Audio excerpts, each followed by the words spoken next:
If you're over 60, your evening routine might be quietly increasing your risk of a stroke without you even realizing it.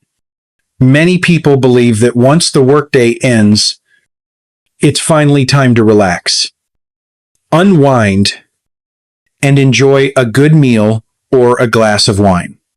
But what if I told you that certain everyday habits after 5 o'clock could be placing silent pressure on your brain and heart, especially as you age? As a neurologist, I've seen far too many patients suffer strokes that didn't happen in the middle of a workout or during a stressful moment, but quietly, hours after dinner, while watching television or even sleeping.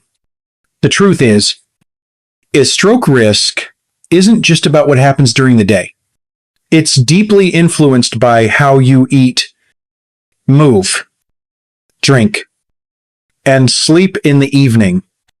And the worst part, these evening habits often feel completely harmless, normal, even comforting. But for aging blood vessels, poor circulation, and slower metabolism, they can tip the scale. Today, I'll walk you through 4 common habits that many people do after 5 p.m. that may be silently raising your stroke risk, and show you what to do instead to protect your brain, support your heart, and stay sharp well into your later years. Let's take a closer look. 1. Eating dinner too late. For many people, dinner is often the most relaxed and enjoyable meal of the day. After a long day at work or taking care of family, sitting down to a warm evening meal feels like a reward. But if you're consistently eating dinner late, especially after 9 o'clock in the evening, you could be unknowingly raising your risk of stroke. This is particularly important for older adults or anyone with high blood pressure, diabetes, or cholesterol problems. Here's why. Your body runs on a circadian rhythm, a biological clock that governs everything from hormone levels to blood pressure to metabolism. And when you eat too close to bedtime, it disrupts this natural rhythm. After dark, your digestive system slows down. Blood flow shifts. Your blood pressure naturally dips, and your body begins preparing for rest. But when a large meal enters your stomach late at night, your body has to redirect energy and circulation back to digestion at a time it was supposed to be recovering. Several studies have shown that late-night eating can lead to higher overnight blood pressure, increased insulin resistance, and disrupted glucose metabolism. For seniors, these effects can be more intense.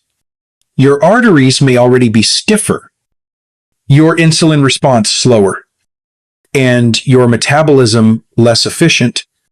That late meal pushes your cardiovascular system into overtime at exactly the time it should be winding down. One study even found that people who ate their last meal after 9 p.m. had a significantly higher risk of stroke compared to those who finished dinner earlier in the evening. The same study showed that people who ate breakfast late after 10 o'clock in the morning faced a similar risk. It's not just what you eat. It's when you eat. There's another factor too. Late night meals are often heavier, saltier, or higher in sugar and fat, especially when you're tired and looking for comfort.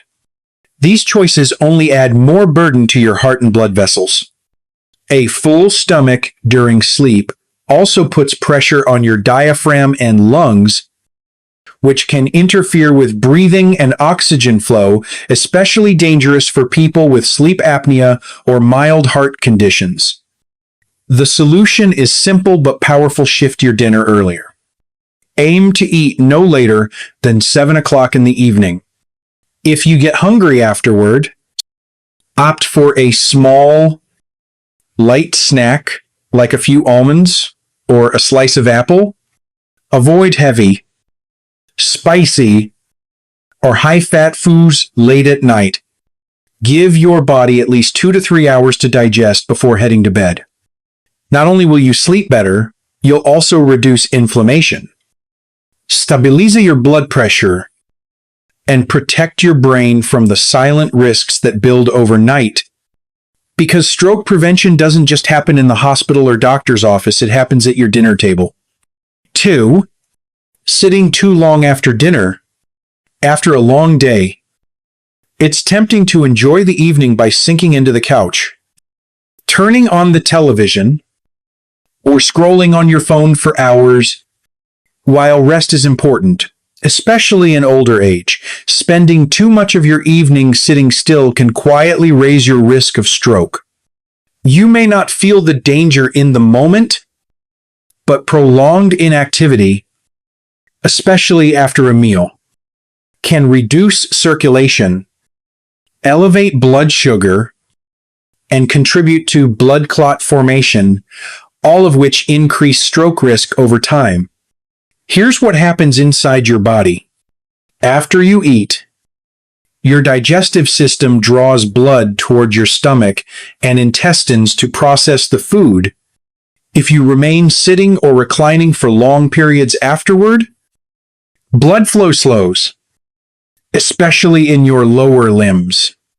This makes it easier for blood to become stagnant, thick, and prone to clotting, particularly if you're already dealing with conditions like high blood pressure, poor circulation, or diabetes.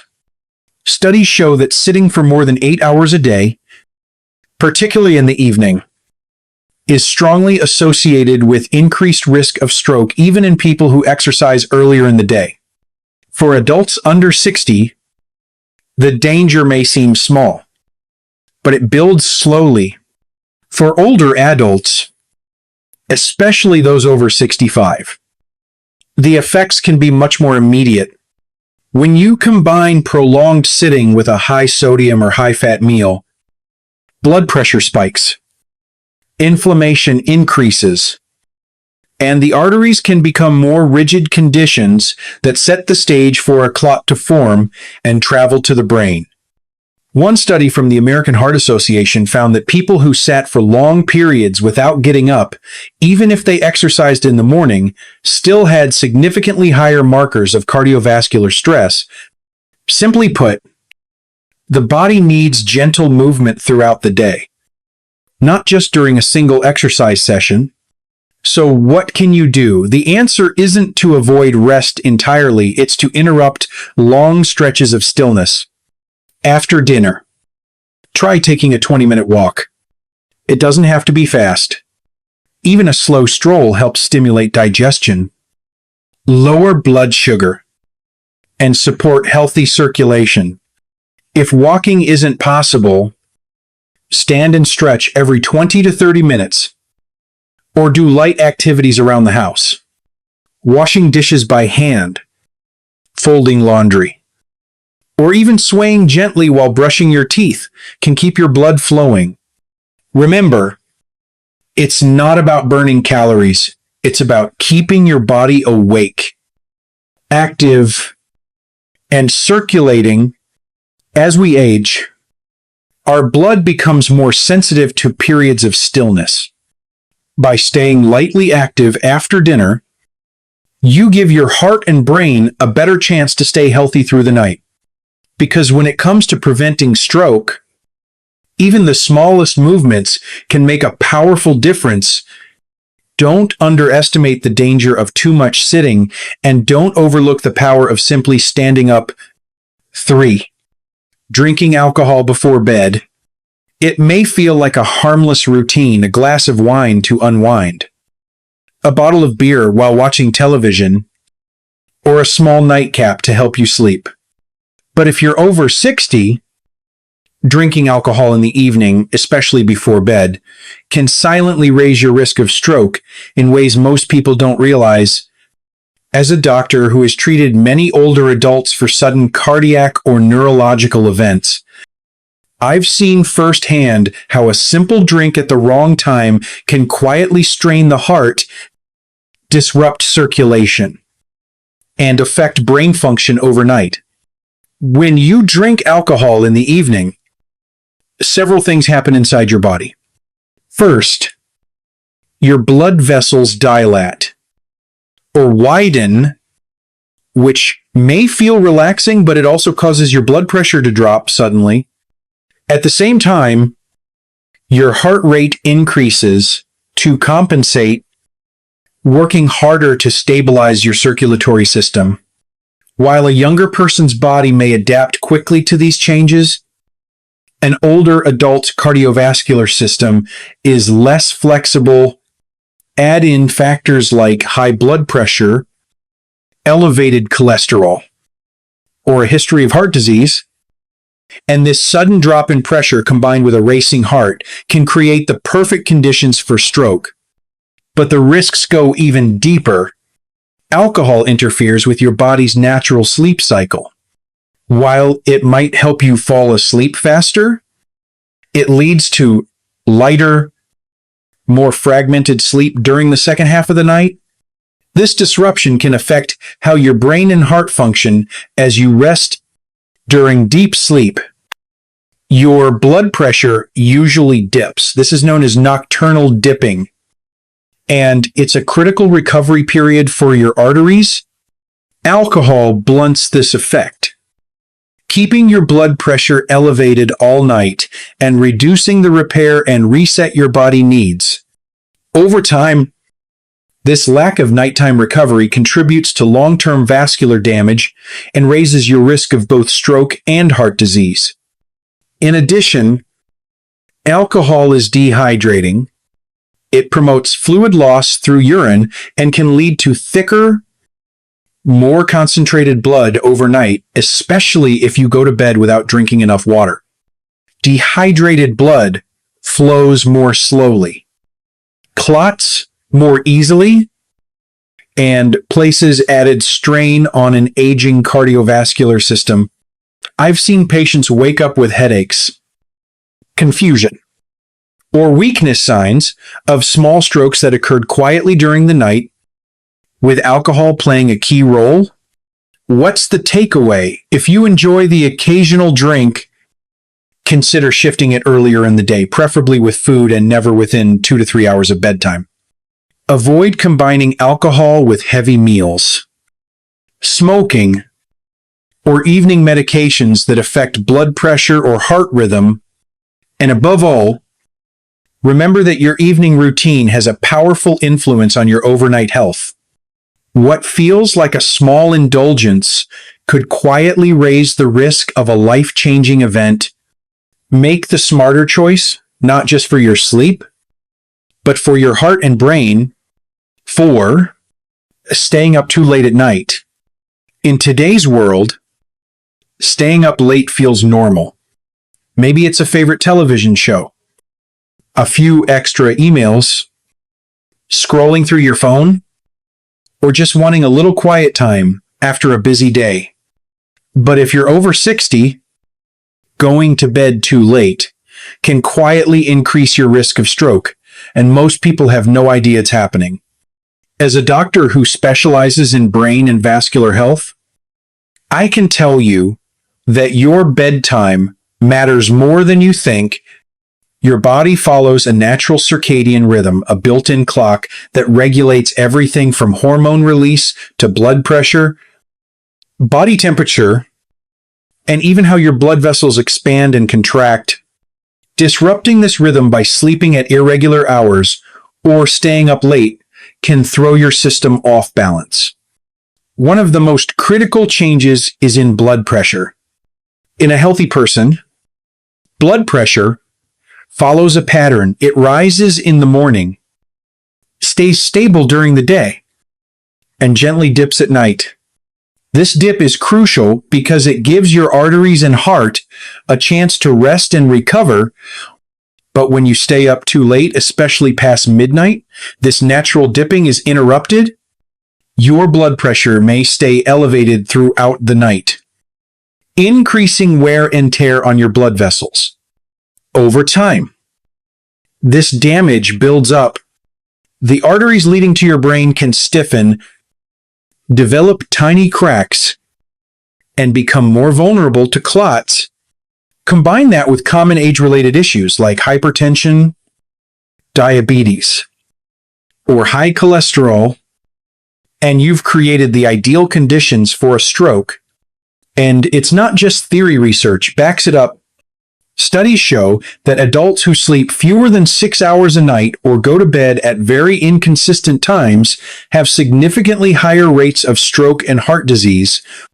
On the flip side, oversleeping can also be a problem. People who sleep more than 9 hours per night on average are also at increased risk. Why? Because excessive sleep may reflect poor sleep quality, underlying illness, or unrecognized vascular damage that reduces brain oxygenation. In other words, too much or too little sleep are both warning signs, and both are linked to poor cardiovascular outcomes. So what should you do? Start by setting a consistent bedtime. Ideally, aim to be asleep by 10 or 10:30 each night, giving your body enough time to enter deep, restorative sleep before midnight.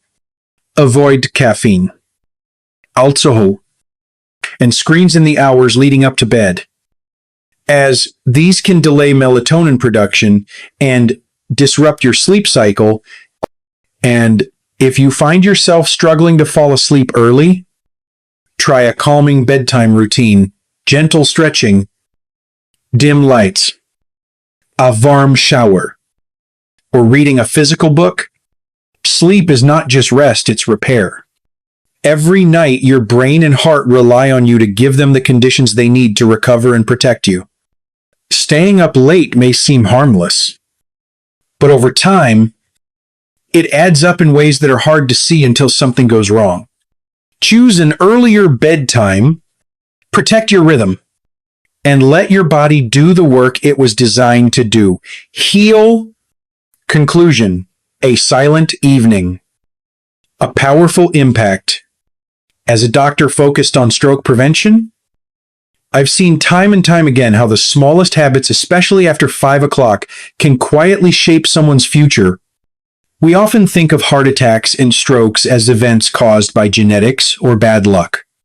But in reality, they are often the result of repeated patterns, built quietly over months or years, many of them formed in the comfort of our own homes after dinner.